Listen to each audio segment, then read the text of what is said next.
प्रभु श्री राम, जय श्री राम। घंटा तो आओ दोस्तों चलते हैं। जय मतलब जिस व्यक्ति को शरीर की प्राप्ति नहीं होती है, जब तक उसकी आत्मा भटकती है, उसे ही भूत बोला गया। हाँ, वही भूत है। ये देख लीजिए मेरे सामने क्या लिखा हुआ है।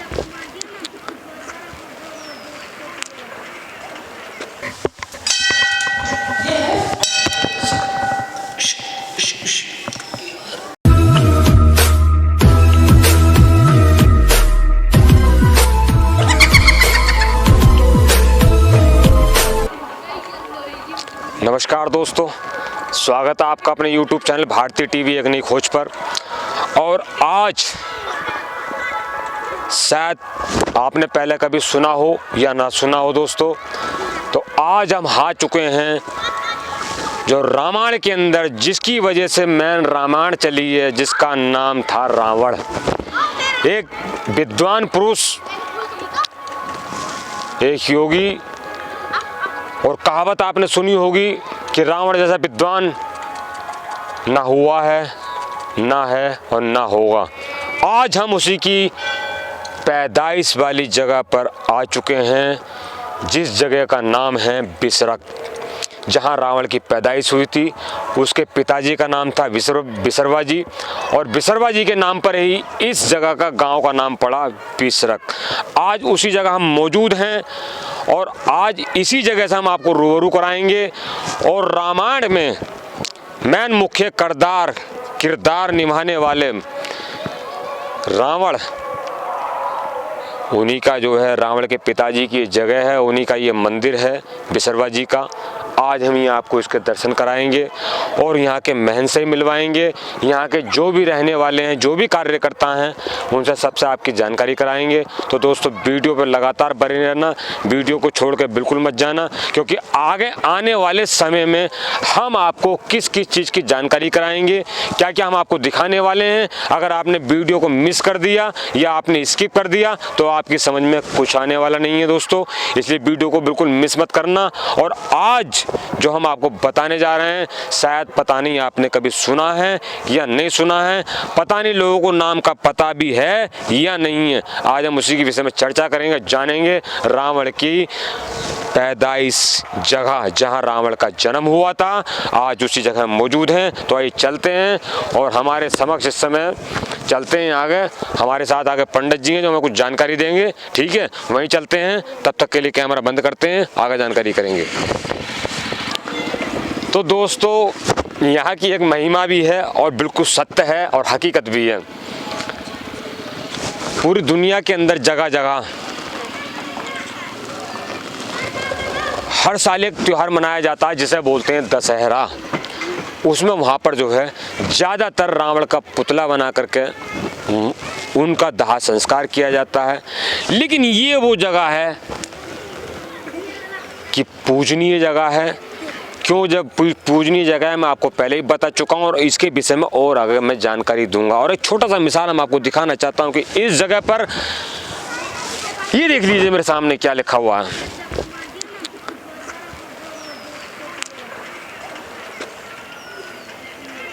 तो दोस्तों यहाँ जर्रे जर्रे में, कण कण में और घट घट में जिस प्रकार प्रभु राम का वास है, उसी प्रकार इस जगह पर रावण का वास है। आइए चलते हैं आगे और हमारे साथ मौजूद है कुछ यहाँ के कुछ गणमान्य लोग, उन सब जानकारी लेते हैं इस जगह के बारे में, क्या है क्या नहीं है। पूरी जानकारी हमें भी नहीं है, लेकिन हम जानकारी लेते हैं इन लोगों से। आइए, तो हमारे साथ स्वागत है हमारा। आपको क्या, किस नाम से जाना जा, किस प्रकार से आप परिचय सबसे पहले हम आप जानना चाहेंगे? मेरा नाम सुशील तिवारी है। मैं यहाँ पे सेवा कर रहा हूँ, गौ सेवा करता हूँ 15 वर्षों से। हाँ। जो मुझे यहाँ के बारे में पता है, हाँ। बड़े बूढ़ों से। ये रावण के पिता का नाम था बिसईसरवा। जी जी। बिसईसरवा था इस गांव का नाम। बिसईसरवा से इस गांव का नाम सरल भाषा में बिसरक किया गया। जी जी।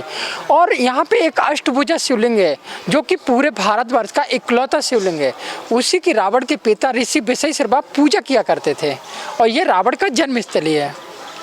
तो शिवलिंग अंदर है। तो आइए चलते हैं दोस्तों, और हमारे संग सुशील जी बने हुए हैं। सुशील बताया जी आपने? जी। सुशील जी हमारे साथ बने हुए हैं जो हमें यहाँ की जानकारी देंगे और जगह जगह के बारे में बताएंगे दोस्तों। तो आइए चलते हैं आगे। गुड लक, आओ। तो दोस्तों हम जूते और चप्पल उतारते हैं अपना यहाँ, चलो आगे उतारते हैं। और ये रावण की मूर्ति, अच्छा ये 2013 में इस पे सीमेंट का लेप किया गया था उसी जी। तो दोस्तों ये है मंदिर का मुख्य द्वार। हाँ, ये मंदिर का मुख्य द्वार है और अब हम चलेंगे अंदर, जिसकी पूजा विसर्वा ऋषि जी अपने टाइम पे किया करते थे। उसी शिवलिंग के हम आपको दर्शन कराने जा रहे हैं। तो आइए चलते हैं, देरी नहीं करते हैं, आओ। तो सबसे पहले हम बजाते हैं प्रभु श्री राम, जय श्री राम घंटा। तो आओ दोस्तों चलते हैं। जय भोलेनाथ, जय श्री शिव शंभु सदाशिव नमः शिवाय, नारायण है गुरुदेव की। तो दोस्तों यही वो चीज है, ये हैं सामने नांदिया बैल जो भोलेनाथ के गणों में गिने जाते हैं। और मुख्य सबसे प्रिय श्री नंदी महाराज जो भोलेनाथ जी के हैं, वो ये मंदिर के ठीक सामने हैं। और इधर सामने हमारे स्वयं शिव शंभु नाथों के नाथ भोलेनाथ, जय महाकाल। तो दोस्तों यही वो शिवलिंग है जिसके आज आपको हम दर्शन कराने जा रहे हैं। आइए।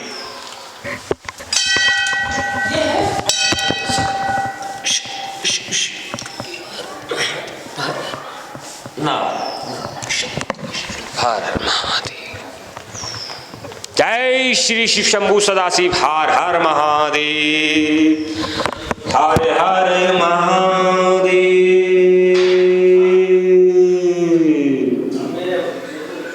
ओम गुरुदेव, ओम गुरुदेव, ओम गुरुदेव। नमः शिवाय, नमः शिवाय, नमः शिवाय। ओम शंभु कालों के काल महाकाल, हे दयानिधि, हे दयालु कृपालु। किस प्रकार आपकी स्तुति करूं मेरे प्रभु कि आज आपके दर्शन नसीब हो रहे हैं। पता नहीं अच्छे अच्छों को नसीब नहीं होते, पता नहीं कैसा मेरा भाग्य। तो दोस्तों हे प्रभु, मैं कुछ गुणगान छोटा सा आपके लिए करने के लिए आया हूँ। मुझे कोई ज्ञान नहीं है, अगर मुझसे कोई भूल चूक हो जा तो मुझे माफ़ कर देना। क्यों? क्योंकि मैं एक इंसान हूँ, एक गलतियों से भरा हुआ पुतला हूँ। मैं शायद कुछ नहीं जानता, सिर्फ इतना जानता हूँ कि मैं अपने आप को आपके चरणों में अर्पित करता हूँ। जैसा भी उल्टा सीधा मुझे स्वीकार करें प्रभु, और मेरी भक्ति सफल करें। ओम श्री हरि नारायण शंभु का, हर हर महादेव, हर हर महादेव, हर हर महादेव। तो दोस्तों यही वो शिवलिंग है भोलेनाथ जी के, जिसके आपको हम दर्शन करा रहे हैं। इन शिवलिंग महाराज का नीचे तक कोई छोर का पता नहीं है कि ये कहाँ तक है। तो दोस्तों आप कर लीजिए पूरी तरह के दर्शन, तो सही तरीके से दर्शन करा दो। तो जय भोलेनाथ। तो प्रभु इधर से घूम करके परिक्रमा करते हुए प्रभु के पीछे से जो है हम बाहर हो जाते हैं। अष्टभुजा शिवलिंग, अष्टभुजा का मतलब होते हैं 8 कोण बने हुए। अच्छा अच्छा। जैसे रावण का सर्वप्रथम नाम था 10 ग्रीवा। अच्छा। तो 10 ग्रीवा नहीं सुना होगा तो दशानन, दशानन तो सुना होगा। दशानन के बाद रावण, रावण इसी अष्टभुजा शिवलिंग की पूजा किया करते थे। ये है अष्टभुजा। अच्छा, इससे 8 कोण है जी, जो कि पूरे भारतवर्ष का इकलौता शिवलिंग है ये। और इस और नीचे 2 हैं 10। तो दोस्तों मैंने अपनी टॉर्च हाथ में ले ली है। अब हम चलेंगे आगे। देखिए लाइट हमने ऑन कर ली है। अब हम चलते हैं गुफा के अंदर। ठीक है दोस्तों, ये वही गुफा है जिसके अंदर रावण और उसके पिताजी विसर्वा जी नीचे गुफा के अंदर शिवलिंग के पास बैठ कर अपना तपस्या करते थे, पूजा पाठ किया करते थे। जो सामने गुफा है पता किधर जाती है, लेकिन हम नीचे वाली गुफा में देखते हैं क्या है क्या नहीं है अंदर। आज गुफा ही कर रहे हैं जांच। तो चलते हैं गुफा के अंदर। आप देख पा रहे हैं यार बहुत ही अंधेरा अंदर। क्या है अंदर चलने के बाद ही पता चलेगा। चलिए चलते हैं अंदर। मैं कैमरामैन से कहूँगा मेरे पीछे पीछे आए। देख लीजिए, अंदर ज़्यादा कुछ नहीं, सिर्फ एक कमरा बना हुआ दिख रहा है। ये सामने एक दीवार है, और वैसे तो चारों तरफ दीवार है, लेकिन नीचे फर्श पड़ा हुआ है, जो इसी फर्श पर बैठ करके नीचे जो है, जो शायद रावण और उसका परिवार यहाँ बैठ करके पूजा किया करता था, एकांत में बैठ करके। और ये सामने दीवार जो है, ये शायद शिवरात्रि के टाइम पर खोल दी जाती है, लेकिन अंदर कोई नहीं जाता है, दर्शन किसी को नहीं होते अंदर के। आज हम पहली बार इस गुफा के अंदर आए हैं, आज तक कोई भी इस गुफा के अंदर नहीं आया है। आया है तो कोई यहीं के महंत वगैरह या यहीं के सदस्यगण अंदर आते होंगे साफ सफाई के लिए, नहीं तो कोई बाहरी व्यक्ति इसके अंदर आज तक प्रवेश नहीं किया है। क्यों नहीं किया है तो हम नहीं जानते, लेकिन बहरहाल हमने जो है यार जो देखा और पाया तो सिर्फ इतना लगा। आप देख रहे हैं, आपके सामने एक कमरा बना हुआ है सिर्फ भजन करने के लिए। अगर कोई गुफा होगी भी और थी भी तो शायद वो बंद कर दी गई है। ठीक है, हमें यहाँ कुछ नहीं मिलता है, तो दोस्तों हम यहाँ से अब निकलने की कोशिश करते हैं, क्योंकि ज़्यादा टाइम लगाना ज़्यादा बेवकूफ़ी होगी। हमने वैसे देखा ध्यान से, लेकिन कुछ नहीं मिला, तो चलिए चलते हैं बाहर की तरफ।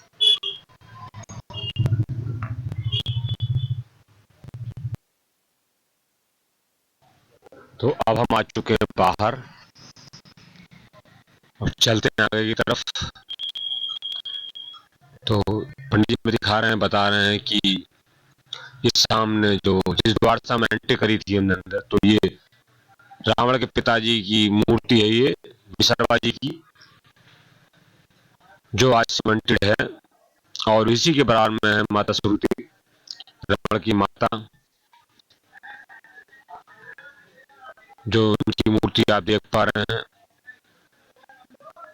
तो काफी पुरानी है और कलाकारी आप देख ही रहे हैं। अब हम चलते हैं बाहर, आगे देखने की कोशिश करते हैं पंडित जी हमें क्या दिखाते हैं, क्या बताते हैं। तो दोस्तों हमारे जो नहीं है, हुआ क्या था कि हमारे कैमरे की जो है आवाज रिकॉर्डिंग जो थी वो बंद हो चुकी थी, जिसकी वजह से हमारी आवाज नहीं रिकॉर्ड हो पाई। अब जितना मुझे ध्यान रहा है, मैं उसी के थ्रू आपको लेकर के अपनी आवाज रिकॉर्ड करते हुए लेके चल रहा हूँ। और चलते हैं, ये हमारे सामने श्री शनि महाराज का मंदिर। मैं मत्था टेकता हूँ यार, अब आगे बढ़ते हैं यार। और देख लीजिए, ये ओम नमो नारायण हरे गुरुदेव की जय। ओम श्री श्री शनिदेवाय नमः। ओम श्री श्री शनिदेवाय नमः। ओम श्री श्री शनिदेवाय नमः।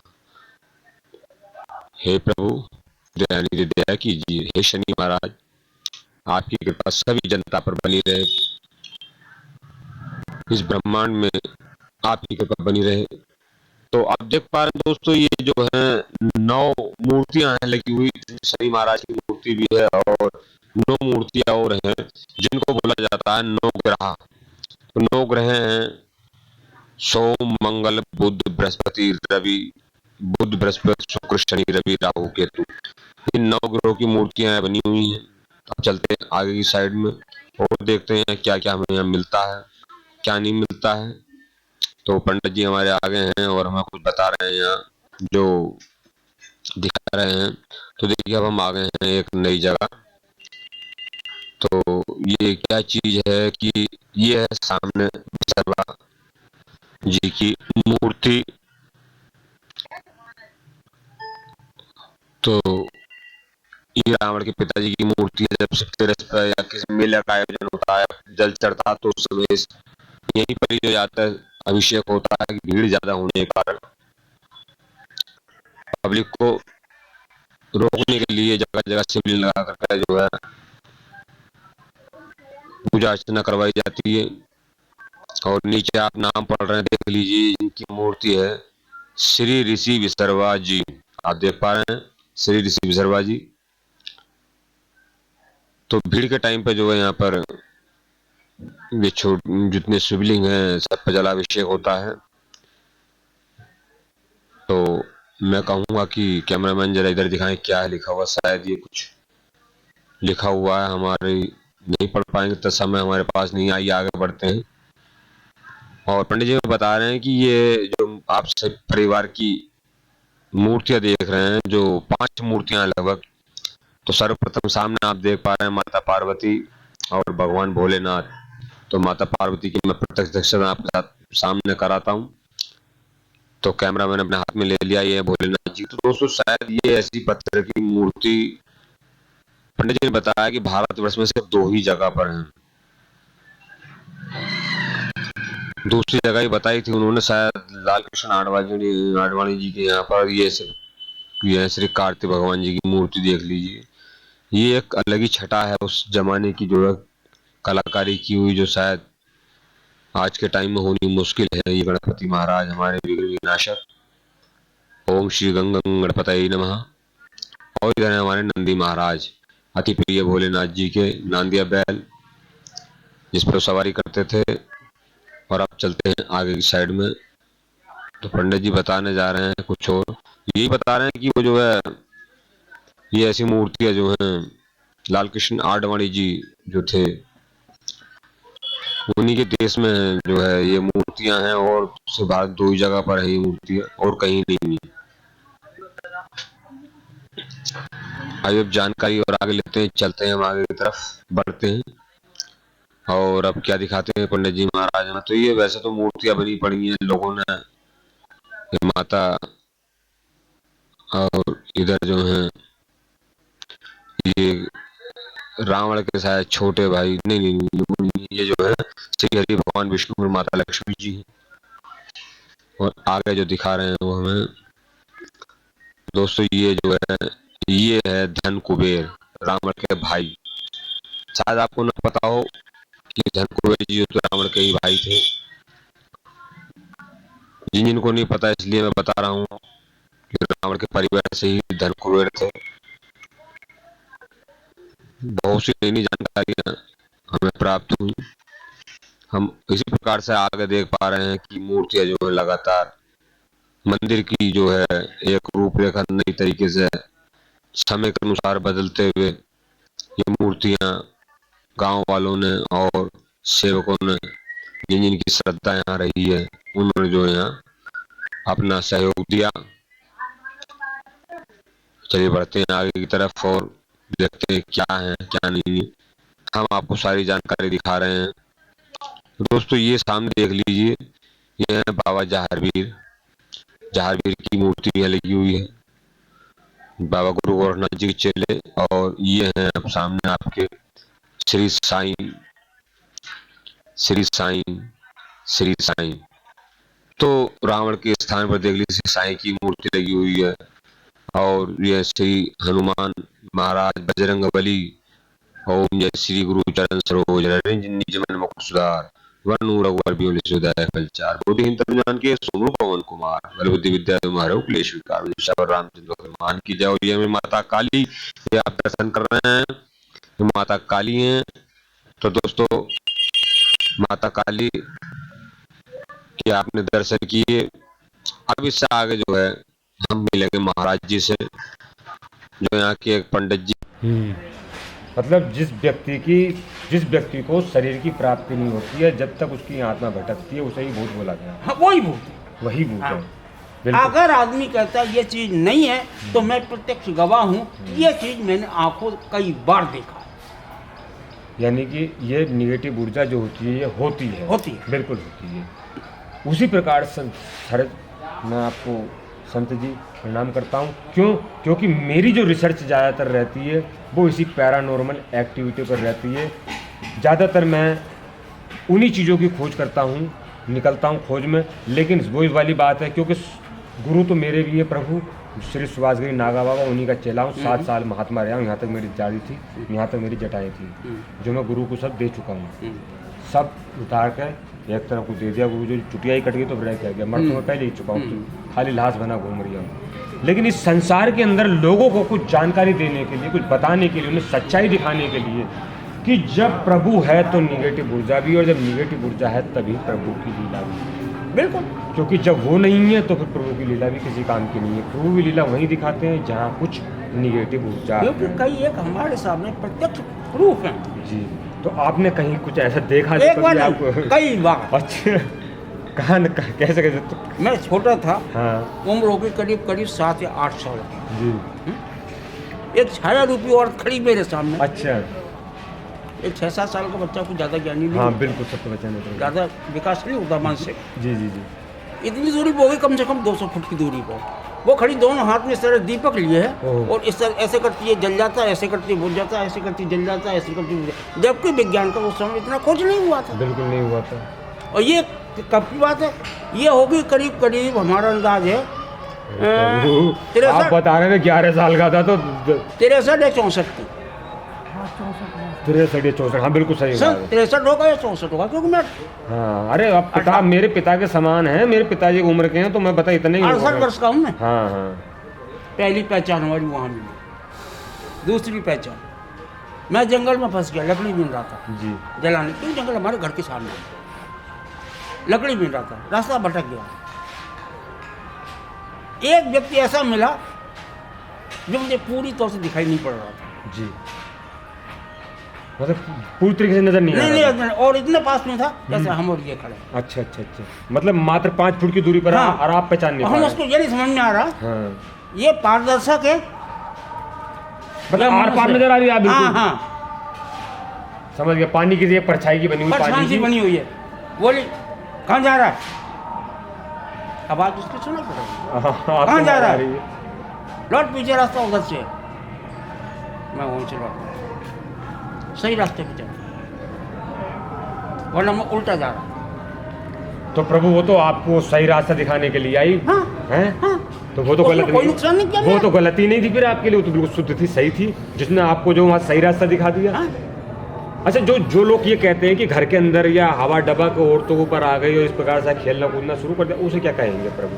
देखिए, निगेटिव ऊर्जा अगर अपनी आवश्यकता के लिए किसी चीज़ का उपयोग करती है, जी जैसे उसको भूख लगी है, जी तो स्वयं किसी चीज़ को पकड़ नहीं सकती। बिल्कुल बिल्कुल क्योंकि सत्य मात्र एक वायु का गोला है वो। जी जी जी किसी चीज़ को पकड़ नहीं सकता, हाँ। किसी चीज़ को उठा नहीं सकता जी है, जी जी समझे? जी। या अगर कुछ बोलता है तो उसकी आवाज़ कभी कभार सुना हाँ, पड़ हवा के सकती है। रूप में, वो भी हवा के द्वारा। हाँ, प्रत्यक्ष उसकी आवाज़ समझ में नहीं आएगी। तब वो क्या करता है? किसी के शरीर का प्रयोग करता है, किसी के शरीर का प्रयोग करता है अपनी बात को कहने के लिए, तो बिना शरीर के आत्मा कुछ नहीं कर सकती। कुछ नहीं, क्योंकि आवाज़ और शब्दों का उच्चारण वो एक शरीर कर सकता है।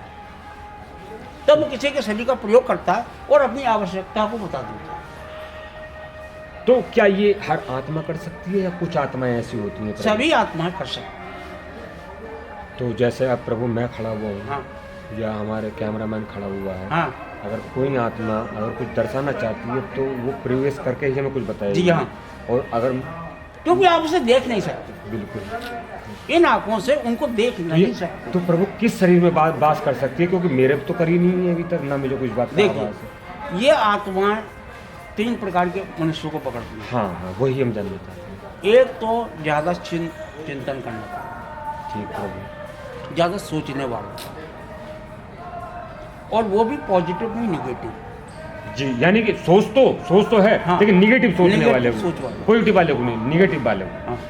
दूसरा, जो दिल से अधिक कमजोर हो। मन का कमजोर हो। तीसरा, जब उसकी राशि पे अशुभ ग्रह का प्रभाव, जब राशि पर अशुभ ग्रह अशुभ ग्रह अशुभ का ग्रह का प्रभाव, जैसे राहु केतु शनि, ये शुद्ध ग्रह नहीं माने गए, जी जी जी, समझे? तो इन जब ग्रहों का प्रभाव किसी के शरीर पर अगर है, हाँ। तो वो आत्मा से प्रवेश कर जाती है, कर जाएगी। क्योंकि उसके शरीर की ऊर्जा, जो पॉजिटिव ऊर्जा है, वो लुप्त हो जाती है उस समय। अगर पॉजिटिव ऊर्जा आपकी प्रबल है तो आपको छू नहीं सकती। तो वो पहले से निगेटिव ऊर्जा में जा रही है, हाँ, वो पहले से अपने आप को निर्बल बन चुका है, हाँ। तो वो तुरंत उस पर हैवी हो जाती हाँ। है। धन्यवाद प्रभु, आपने हमें इतनी सारी जानकारी दी। आज तक इस बात का इतना ज्ञान नहीं था जो आपसे प्राप्त हुआ है, तो महाराज मैं नमो नारायण करता हूँ आपके चरणों में। और एक ध्यान रखना, कभी भी जी सर्च करने के लिए जाना जी तो सबसे पहले ईश्वर को याद करना और उसकी इजाज़त जरूर मांगना। जी, बिल्कुल बिल्कुल, बिना इजाज़त के तो हम वैसा कहीं जाते नहीं। लेकिन आज मैं एक बात कहना चाहूँगा महाराज जी, थोड़ा सा क्षमा मांगता हूँ। मैंने जब अपनी वीडियो स्टार्ट की, ये मेरी गलती का एहसास है मुझे, आप बताएं नहीं मुझे पता है, इस बात का मुझे एहसास है। इसीलिए महाराज जी मैंने आकर के पहले गेट पे आकर के मैंने सबसे पहले ये पूछा था कि यहाँ के महंत कौन हैं, मैं उनसे मिलना चाहता हूँ, मैं यहाँ की वीडियो बनाने के लिए आया हूँ, कृपया करके मुझे उनसे मिलवा दें ताकि मैं उनसे यहाँ पे जो है ये आज्ञा ले सकूँ, क्योंकि सबसे पहले धर्म उन्हीं का ही बनता है जहाँ से आज्ञा हमें देनी चाहिए। लेकिन हमें जैसे पंडित जी मिल गए, पंडित जी ने हमसे बोला कि मैं बता दूंगा ये बस आप प्रभु ये बात बताइए, मैं बाहर का व्यक्ति हूँ, ना तो मुझे आपका बोध ना मुझे उस आदमी का बोध, तो मुझे तो जो व्यक्ति पहले बता जो व्यक्ति मुझे पहले टकरा गया तो मेरी नज़रों में तो मैं उसी समझ कोई बात नहीं, वो मंदिर के तो मैं हैं सदस्य हैं, लेकिन मेरी ये गलती है ही, मैं मानता हूँ इस चीज़ को। क्यों मानता हूँ? क्योंकि मुझे जो है संत जी के ही पास जाना चाहिए था, मैं करता ही अक्सर रहता हूँ, लेकिन आज मैंने ऐसा क्यों हुआ? क्योंकि मैं नई जगह था, मेरा पता नहीं भी हो सकता है। देखो आप साधु हैं, आप ये बात का एहसास करो कि ये मंदिर की छत है जी हम एक पैर यहाँ एक पैर वहाँ नहीं रख सकते, बिल्कुल गिर जाए, बिल्कुल गिर जाएंगे, बिल्कुल सत्य बताएंगे, इसके लिए हमें किसकी जरूरत पड़ती है? बिल्कुल हमें सीढ़ी, पहले डंडे की सीढ़ी की जरूरत हाँ पड़ती है। बिल्कुल बिल्कुल देखो सीढ़ी ही अगर संसार में मोक्ष का मालिक है तो वो गुरु है, तो वो सीढ़ी है। बिल्कुल सही बात है, गुरु ही सीढ़ी वो है। परमात्मा है, ये आत्मा है, अगर ऊपर पहुंचाना है परमात्मा के पास तो सीढ़ी का प्रयोग। बिल्कुल, लेकिन हम अज्ञान बस हम उस चीज़ को जो है, अगर आप सीढ़ी का प्रयोग नहीं करोगे तो आप गिर जाओगे, शरीर को चोटिल कर लोगे।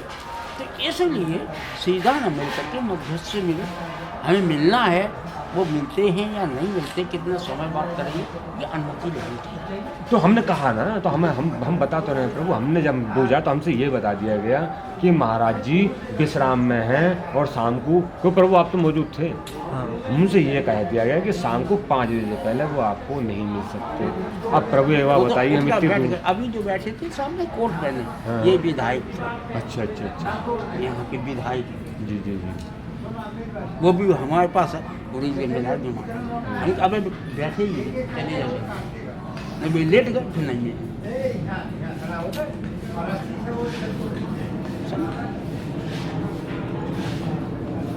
प्रभु जी को हाँ वैसे कुछ नहीं, अब खड़ी है खूब बात कर लो, कोई दिक्कत नहीं। मैं समझ गया प्रभु, मैं आपसे बार बार माफी क्यों मांग रहा हूँ, क्योंकि मेरी गलती है, मैं बता तो रहा हूँ आपसे, मैं समझ चुका कोई हूँ, बात नहीं, उसके लिए मैं आपसे माफी क्यों मांग रहा हूँ, क्योंकि मैं छोटा हूँ और छोटा रहूँगा, मैं आपसे कभी बड़ा नहीं बन सकता, कभी जिंदगी में नहीं बन सकता, 7 जन्म मुझे तो भी नहीं हो सकता। क्यों? उसके वजह है ना, क्योंकि मैं छोटा ही हुआ हूँ, आपके चरणों के लिए पैदा हुआ हूँ, सेवा करने के लिए परमात्मा लिए है, लेकिन गलती तो भैया वो ही तो हो, क्या करूँ कोई है। तो जीवन है, इसी को जीवन कहते हैं। तो दोस्तों आपने देखा किस प्रकार हमें संत जी ने, महात्मा जी, तो मैं बहुत देर से बातें चल रही थी, लेकिन मैं संत जी का परिचय नहीं जान पाया, थोड़ा सा अगर परिचय अपना बता दीजिए, बड़ी खुशी की बात। पंडित विनय भारद्वाज, पंडित विनय भारद्वाज, पंडित विनय भारद्वाज जी से हमारी मुलाकात हो रही थी अब तक, और जिसके हमने दर्शन कराए थे आपको, वो यहाँ के महंत हैं, महंत जी श्री रामदास, श्री रामदास जी, रामदास जी, तो श्री रामदास जी थे। तो जहाँ तक मेरा मानना है, क्योंकि हमारे गुरु भाई हैं एक निहाल दास जी, निहाल गुजघाट, निहाल दास जी हैं, वो तो मैं जानता हूँ, दास जो हैं, और सब है तो संत ही हैं, लेकिन ये है पर इनमें भी जो कुलियाँ बना दी गई हैं, कोई 13 मड़ी है, कोई 14 मड़ी है, कोई 12 मड़ी, कोई 11 मड़ी ये है, त्यागी है, हाँ। त्यागी सन्यासी, त्यागी सन्यासी, हाँ तो हाँ सन्यासी है ना, तो सन्यासी जी हैं ये, तो सन्यासी जी है त्यागी जी, जैसा हमारे गुरु सुभाष गिरी जी हैं, सन्यासी हैं, नागा बाबा सन्यासी हैं, तपस्वी हैं वो। वैसे ही आज बहुत अच्छा लगा, तो प्रभु आपसे हम जिस प्रकार से नमूना करके विदा लेते हैं, और कोई गलती हो तो प्रभु क्षमा कर देते। ठीक है प्रभु, बहुत बहुत आपका शुक्रिया। तो दोस्तों अपनी वीडियो को हम विराम देते हैं, और चलने की कोशिश करते हैं, समय काफ़ी हो चुका है, फिर अगली वीडियो में कहीं मुलाकात करते हैं। जय हिंद, जय भारत।